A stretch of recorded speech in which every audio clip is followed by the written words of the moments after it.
Yo, what up folks, MTG here, taking a look at the hottest deck in Pioneer and Explorer at the moment, and that is Dimir Rogues. It was a recent new addition from Much of the Machine. It's kind of shot back onto the radar, and so you have Yuuta Takahashi's invitational card here. Faerie Mastermind is the new addition, 1 in a blue for a 2/1, Flash, Flying, Faerie Rogue. Whenever an opponent draws their second card each turn, you draw a card, but then also 3 in a blue, each player draws a card, so you can kind of trigger it on there and step. Obviously draw a card per turn, we both draw, and then you get to draw again, because your opponent's drawing a second card. It's really, really sweet, but it's another enabler for the Rogue Shell. It's existed kind of in the format for a little bit already, more on the kind of tier 2 side of things, but the other creatures we have here, we have Thieves Guild's Enforcer at 1, 1 mana for a 1/1 human rogue, splash. Whenever another rogue enters the battlefield, each opponent mills 2 cards, and then as long as an opponent has 8 or more cards in their graveyard, it gets +2/+1 and Death Touch, so formidable 1 mana threat there. That also helps kind of power your other stuff up. You have Soaring Thought Thief, blue-black for a 1/3 with flash, flying. As long as the opponent has 8 or more cards in their graveyard, rogues you control get +1/+0, so a bit of a lord. And then whenever 1 or more rogues you control attack, each opponent mills 2 cards, so kind of like helps turn itself on as well. That is, you want to put some cards in the opponent's graveyard. We'll get to some of the things you can do with that in the sideboard, but obviously it enables all the extra abilities on here. One of the best rogues, Brazen Borrower, 1 blue for a 3/1 flash flyer. Only looks creatures are flying, but of course has the Petty Theft Adventure instant ability. Return target non-land permanent an opponent controls to its owner's hand. Awesome, awesome, awesome. Gives you some interaction that also provides a threat. And then we also have a single copy here of Nighthawk Scavenger. We have a couple more on the board for aggro decks, but 1 black, flying, Death Touch, lifelink, power equal to 1 plus the number of card types among cards in your opponent's graveyards. Hey, a little battle with battle, nice. Extra little buff that's come along, and then there's 3 toughness as well, kind of your huge front end Nighthawk. And hey, yeah, we've got some extra copies versus aggro. Surrounding that, then, we have a kind of suite of blue and black interaction. We have Thoughtseize at 1, Fatal Push, Spell Pierce. At 2, we've got a single copy of Go for the Throat and a couple of copies of Sheoldred's Edict, which has been excellent. And then you get to, with this deck, because you're milling your opponent a bunch, you get to harness the power of Drown in the Lock. Blue and black, choose 1 counter target spell with mana value less than or equal to the number of cards it controls in the graveyard, or destroy target creature with mana value less than or equal to its number of cards it controls in the graveyard. Yeah, best of both worlds, but a huge 2 mana counter spell or kill spell, depending on what you need and when you need it. Then we have a copy of Aghanim's Awakening, which kind of ensures the mana base. You do have 1 mana, 2 mana, 3 mana rogues, and so you can cast this for 6 or even 5 and bring a few things back. It's a nice addition there. And then we also have 3 copies of Kaito. Does a lot here. So 1 blue-black comes in on 3 loyalty. Beginning your end step, if it enters the battlefield, it phases out that turn. Then you have +1, draw a card, and then you just got a card unless you attack this turn. Obviously, we're trying to kind of harass our opponent, play the tempo game, and so we're hoping to not have to discard to this ideally. -2, create a 1/1 blue ninja creature token with creature can't be blocked. Nice, if you don't have a creature player ready, you can make one of these, start pressuring your opponent that way. And then -7, the ultimate emblem with whenever a creature you control deals combat damage to a player, search your library for a blue-black creature card, put it onto the battlefield, and then shuffle. And that can take over the game as well. And so 3 copies of Kaito. Last thing here, we get to tap into, along with Drown in the Lock, into the story. Now, it starts off as a 7 mana draw 4, but if your opponent has 7 more cards in their graveyard, it becomes a 4 mana draw 4 at instant speed, which is amazing. And obviously, you're putting cards into your opponent's graveyard with Thieves Guild's Enforcer, Soaring Thought Thief, all our rogue stuff. So, super, super nice. And then we've got 23 lands here, 2 copies of Hive of the Ive Tyrant. Again, we're kind of tempo-ish, we're not trying to get to 7 lands, we're not Tall the Storm Giant in, but also we want to make sure that hey, if we do get to that point, we want mana up to interact. And so Hive of the Ive Tyrant here also gives us some incidental kind of graveyard hate, which is nice. We have a single castle. We have an Asawara kind of taking full advantage of the utility lands. There's also a Takanuma in here. 2 islands, 4 swamps. We've got a fairly high swamp count to make sure that this castle enters the battlefield untapped. The first few turns are super, super important. You want to use all your mana, be as efficient as possible, and so any tap lands are pretty awful. And then we've got 4 Watery Grave, 4 Dark Source, and 4 Clear Water Pathway. So fairly straightforward there. The sideboard then. 2 copies of Unlicensed Hearth. Needs a graveyard hate. Nighthawk Scavenger. Versus aggro decks, just can gain you so much life. And then we also have, we'll get to the Invasion of Amonkhet in a second, a copy of Sheoldred here. Versus decks like Blue-Red, which just want to draw a bunch of cards. Sheoldred comes in and says, oh, no, you don't. A couple of Duresses to kind of go along with our Thoughtseizers for our hand disruption package. Versus things like Creativity, where we should need to be able to take the combo piece out of their hand. A couple of Ray Enfeeblements, which are excellent versus mono white and also against spirits. And then we've got 2 negates and 2 mystical disputes, kind of enhancing our counter spell suite. And then Invasion of Amonkhet's an interesting one. Obviously, we're milling our opponent a bunch. And so, with things like creativity, and there's a few other decks in the format that rely quite heavily on cards like Atraxa as like a huge threat, and we can just go ahead and steal that. So Invasion of Amonkhet, 1 blue-black, it's a battle. When it enters the battlefield, each player mills 3 cards, then each opponent discards a card, and you draw a card. It comes with 4 defense counters, obviously you deal damage attacking it, and then if it comes down to 0, it flips and you can cast the other half. You may have Lazotep Convert enter the battlefield as a copy of any creature card in the graveyard, except it's a 4/4 black zombie in addition to its other colours and types. You still get the enter the battlefield trigger, and so even though it's not like a, it doesn't get the power and toughness, it does get the ability, and so with the Traxxas, for example, that's the main kind of get here, you get to draw a pile of cards, which is awesome. And it has lifelink and all the other stuff. That's just a nice sweet one. We'll see how it actually works out. It comes up in any of the matches we play today. But yeah, let's hop into some ranked games. Again, if you're not subscribed already, I really appreciate it. Let's go. Alright, here we go. First match. I'm going to give a quick shout out to MZ Frosty. That's MZFROSTE, who came 2nd place in the Pioneer Challenge on April 29th of this list. So yeah, we're going to hop in. Oh dear. Well, immediately, we're in some deep water. We're going to look for some lands. This looks very, very solid. We've got Super Chief Interaction. I'm probably going to put the Nighthawk Scavenger back. If we are playing against aggro, fair enough. But the rest of this looks excellent. We have pretty much everything we'd want. Except for maybe like a Spell Pierce. And so we'll play this out. Overgrown team have to kind of treat this like we're going to play against Greasefang. We're going to want to... let's go Thoughtseize. I think so. Let's not give too much information away. Let's just do this. Oh, interesting. It looks like black-green Delirium? With Invoke Despair, maybe splashing, or all mono black, like Devotion splashing green. There is like a Tegra deck going around, like discard stuff. This Misery Shadow implies, at least, that this is more black-green mid-range. You're taking some kill spells. Taking Liana is probably very good. We don't have a good answer for that. And Invoke Despair is something we can... I hesitantly say we want to play around. We can play around a little bit. And so yeah, we'll take Liliana. Whenever we'll wait to answer that, and that does kind of stop us a little bit. We have a push for this. We can then look to lead into Thieves Guild Enforcer. This seems solid. I think we're fine to just stay going. I don't think there's anything that would make us want to take a push at main phase here. We'll just have to do it now, but that's okay. Hopefully not just drawn into a second Lily. I guess even if they do, we get to at least make the Thieves Guild Enforcer attack it down a little bit. Alright, we'll do this. If they want to go for the throw, that's fine. If they trophy it, then we're feeling great. We can maybe look to cash in the Kaiso. No, okay, they're going to go for it straight away. That's fair. We have to be a little careful. We've not seen any actual Delirium cards. There's a Shield Dread. Looks like maybe just black-green mid-range. 5 out of 7. Okay. So, if we Kaiso make a creature, they don't have a way to pressure it. They can just trophy the Kaiso over we get a land. Actually, they can't trophy the Kaiso straight away either. Let's do it on our turn. Okay, I don't feel too bad about playing cards in the graveyard. They've not shown like the other Liliana, and they've not shown Traverse yet. They may have that around. We are going to Kaiso and take down though. Just spread out a little bit. And then yeah, Kaiso will phase out, so they have to wait till our turn to trophy anyway. Blooming Master into Glissa, that is actually kind of annoying. So Glissa deals damage, draw a card, bluff an enchantment, and remove counters for a permanent. So it can hit Kaito down. But we have a fair amount going on. Let's swing and draw a card.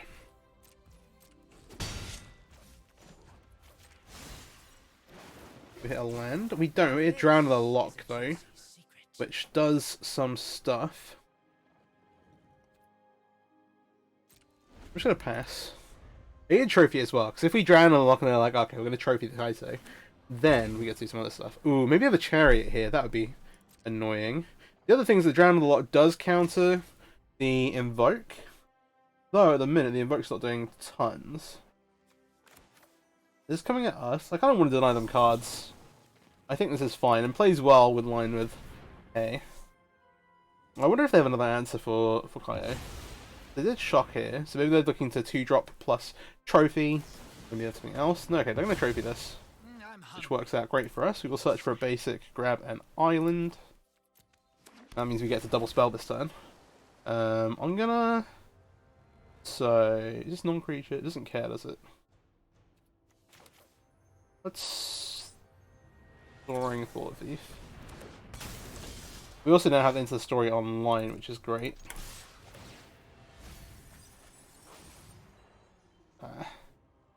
And so go. We're going to get some cards off of the Invoke if they hit a land for it. That's kind of okay. That's what's going to happen here. We can just let this resolve, sacrifice the ninja, take a couple of points, but then we're going to get to Into the Story before they... Around 14 to... Yeah, I think we should Into the Story now, just so we can draw, which is possible. If we draw something like 40s, we can get that in before they decide to before they get to actually use any of the resources. Alright, Brazen Mara. Alright, we've got a handful of answers now. Play this down. Attack here. Go through some extra cards. Not unhappy to see either of those go to the graveyard. I'll just pass. We have Edict, go for the throat. We can double spell with a couple of different things here, so I think I'm just going to let this resolve.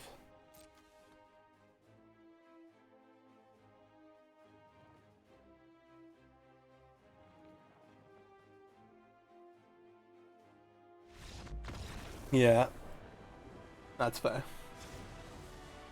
Alright, game 2. So, Black-Green Delirium. I don't hate them on the gates. They got some Planeswalkers. What's they show? They show runs of the stuff. So, unless they've got like big walkers, and they've got invokes as well, so these aren't too bad, actually. I think I want the dresses, want to take the Lilianas, that kind of thing. I don't mind having a Shieldred, it helps us combat theirs. Stealing their Shieldreds is pretty funny. At the minute, I'm not super worried about exiling their graveyard. So, in the turn, we want to cut 7 cards.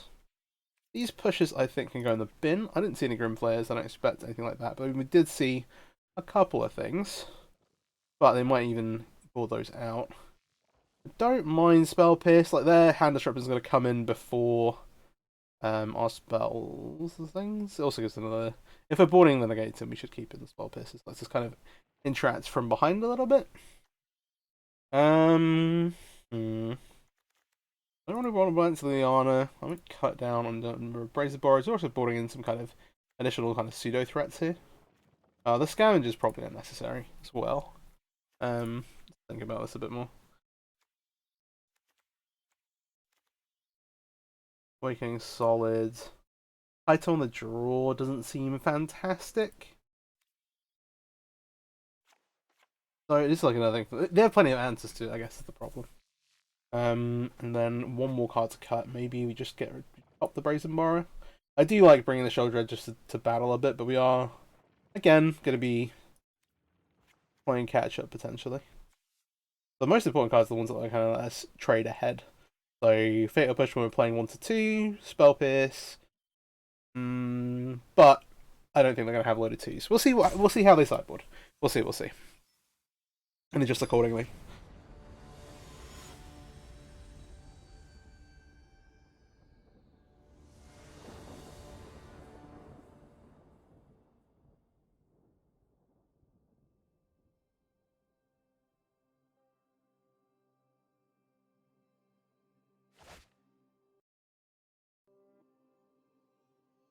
Alright. He's got Enforcer around a lot. This all seems pretty solid. We're going to get Thoughtseize, of course. I wonder if they take Drown here. These cards synergize together really, really well. Yeah, I think Thieves Guild and Sorcerer is the actual correct take here. Don't want to make them worried about Spell Pierce. I think playing the Clearwater Pathway on blue at least makes them think about us being drawn into something. Alright. Second Thoughtseize gets to see the Watery Grave. I don't love taking the Drown of the Lock there. But maybe it's just because it's not doing anything anytime soon. We've seen the Water Grave now. We should just play this. Or we go Swamp into Castle. That way we can kind of not take the damage, hold up the Edict and stuff. Don't want to represent too much. Oh, they're not got... interesting. Okay. We'll Castle out. There you go. So they're stuck on 2 lands. I had a double Thoughtseize draw, which looks pretty good. They hit number 3. Liliana. They're going to tick up here. I don't mind that. Let it resolve. Discard a Water Grave. Summon 3 cards. Yeah. I think we can... This could get dangerous. We'll Edict Liliana away. Play Thieves Enforcer. And they do know our hand perfectly. Ooh, the second Thieves Enforcer is important. We want the... This isn't actually a blue source, it doesn't cast into the story. But similarly, it's not doing a ton at the minute.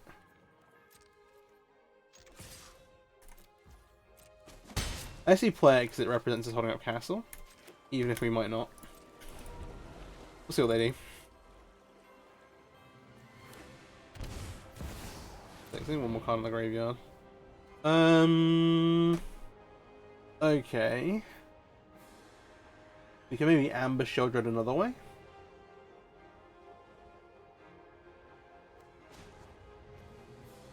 I just want to do this. Ideally, we have them they attack into our Thieves Guild Enforcer. Ah, Sheldred.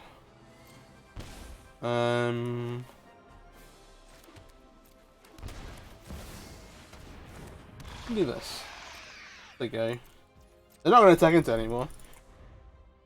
But now we're kind of going even with it, and now they might attack into it.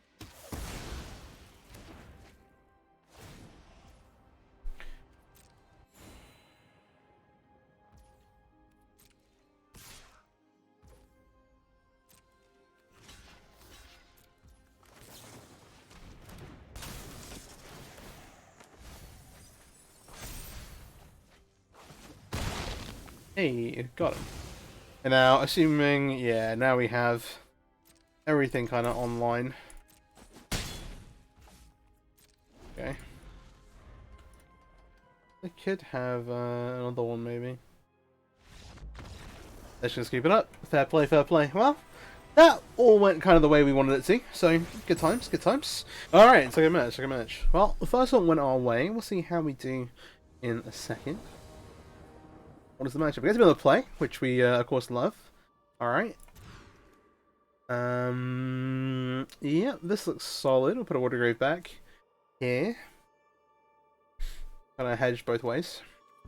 Keep 6. The deck operates really well off of 2 lands. Like, you want to hit 4, but 4 is, like, as many as you really need with, like, into the story. This is a pretty strong start. We've got Spell Pierce and Fatal Push, depending on what kind of deck our opponent's on. Red, we see a Swift Spear. I'm just gonna shoot this down. Alright. We got double Faerie Mastermind. They do actually work well together, because you can activate one and it'll trigger both of them. What's the situation on 2? The rest of our hand is not... Okay, well, if they play with Fire in our face, that's fine. They've got like a Light Up the Stage or a Spectacle card. I will Spell Pierce it, I think. But I'd like to get a Faerie Mastermind and play this time. And there's Skewer. That puts us to 13. I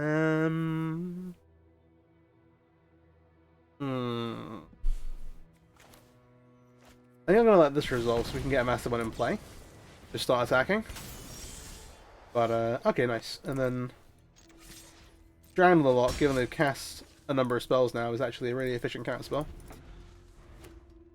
Gonna keep up with 3, which is nice. Searing Blood, they have a Soul Scar Mage. I'll allow that.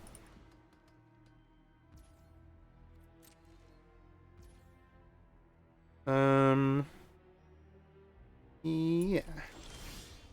Go on then. Play this on blue, see the spell pierce. We'll move into combat. I expect this to get shot down, but we'll see. Okay, so far, no good.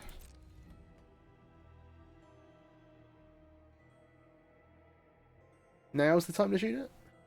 They're eyeing it up.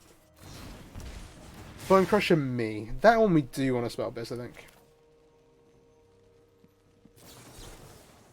So we just don't have to worry about the back half ever. Okay. And that also means we can counter 4-drops if they have like Tall Brand, but they don't. Alright.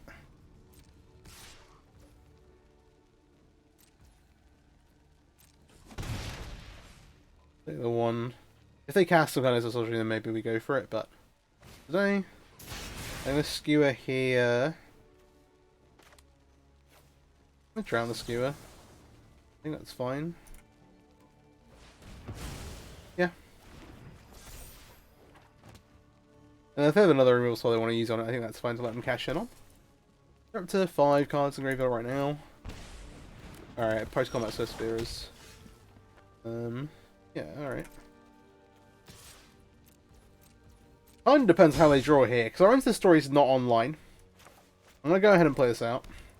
We would like it to be online, but we also don't want to give our opponent extra cards. Oh dear.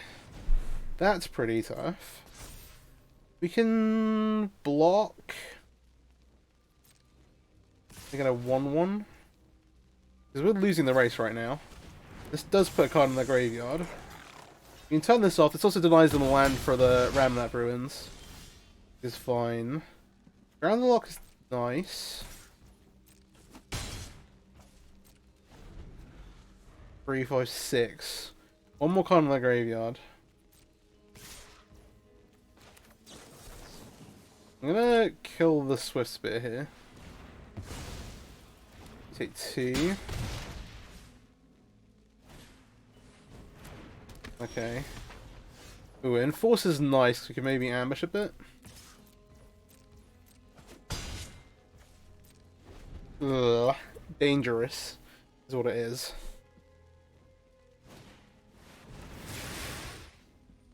Skewer me. A 4.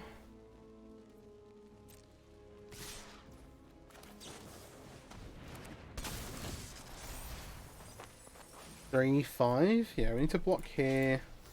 We go to 1.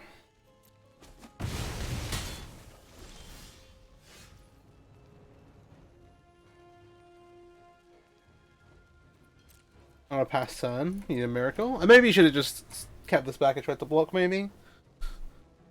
But we're also dead to a lot of the things that can top deck.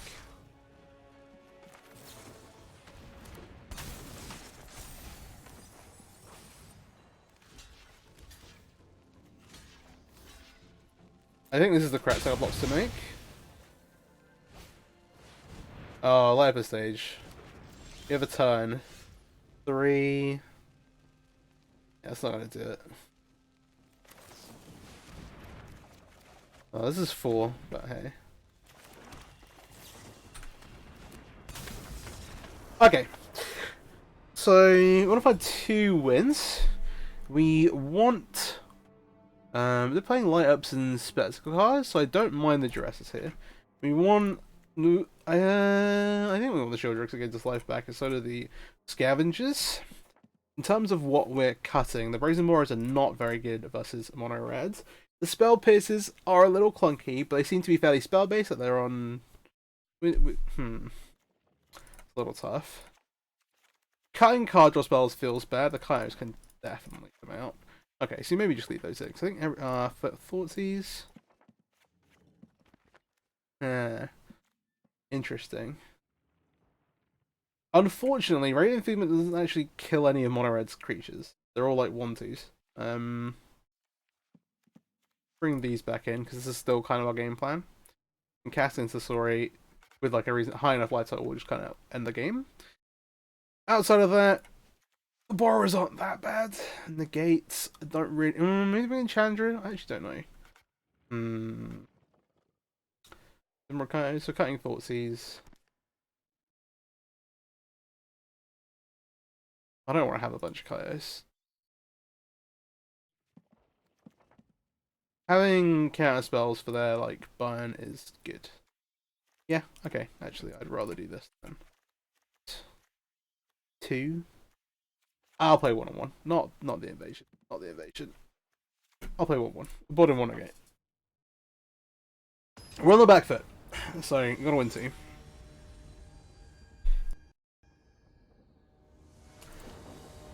I think Kaio might be a little too cute here, but we'll keep one in. The ninjas. Force to go through. Good enough for me.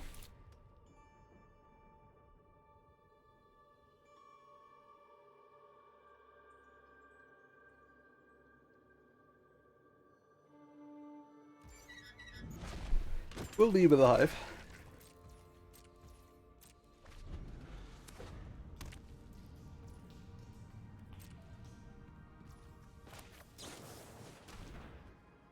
I'm not too unhappy about trading this off. It helps us enable on it, some other bits and pieces, just buying it, kind of having it hit its end benefit trigger.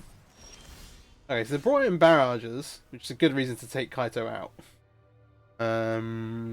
Yeah. Okay. I'm gonna do this. We're gonna try and go in on these guys, Enforcer a little bit, which I think is fair. If they try and like shock it, then we'll play another one in response just to get the double trigger. Okay. Yeah, kills Kaito, kills Brazen Borrower, kills we'll do this now. Just to get some extra cards in the graveyard. Light up the stages, okay, a pile of Lithomancers. The one downside about Lithomantic Barrage is that it is sorcery speed. Which we can play around a little bit. A little bit. This is totally fine. Would like to draw a land though. And so here's where things can fall down a bit. As I say, please don't put into Fable.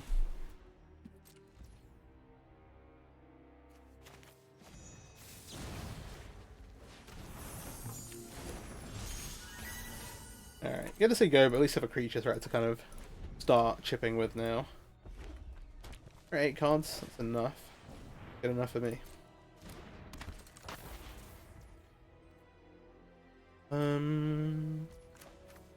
That's fine.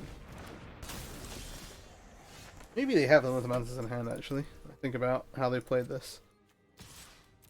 Is there a lifestyle? There is Chandra too. Okay. So the negates are not too bad. The Kaitos seem pretty bad if we're playing into focus. I didn't get to it the first time, but at that point, like, hey. I'm not getting to. They're not having much of an impact. Have a go through this right here. I want to see if they try and kill a guy in response. No.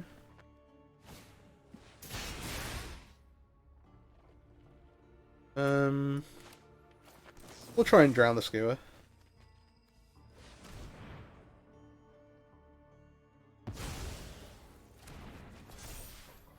Forcing them to kind of okay. I'll either kill spell for that. Or do we go duress spell pierce?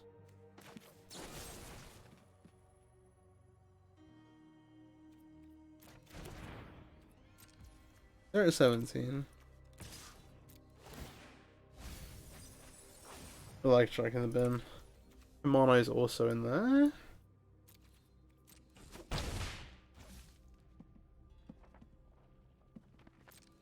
We'll just say go. They have a lot of mana.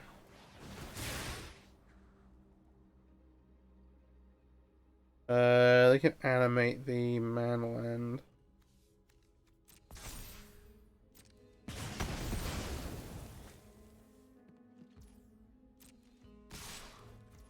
Okay, we'll kill the frost on them. Would really like to draw a second land though. Please. You don't think we're kind of an okay spot? Okay, Buck's giant at us. I get to turn that round. We're at 14, they've got a couple of big threats. Oh, the hive is brutal. The hive is brutal. We say go. Oh, no. Then go Swift Spear and animate and attack. We do nothing. Down a 4.